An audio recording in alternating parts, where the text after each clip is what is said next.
বন্ধুরা, মুকুটমণিপুর রুট গার্ডেনে আপনাদের সকলকে স্বাগত।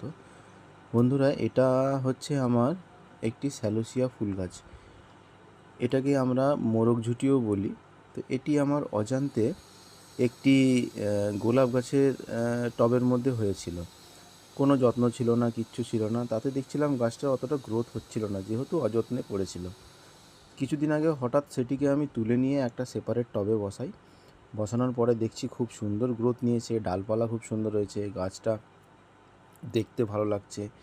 এটি যখন ফুলে ভর্তি হয়ে যায়, তখন এই দেখুন ফুল আসছে। যখন এটি ফুলে ভর্তি হয়ে যায় তখন দেখতে কিন্তু খুব সুন্দর লাগে এটা। তো আস্তে আস্তে আমি সব ভিডিওই দেবো। আপনারা চ্যানেলটাকে লাইক এবং সাবস্ক্রাইব করুন। পরবর্তীতে যখন ফুলে ভরে উঠবে, দেখুন কত মোটা হয়েছে গোড়াটা। তো আজ এই পর্যন্তই।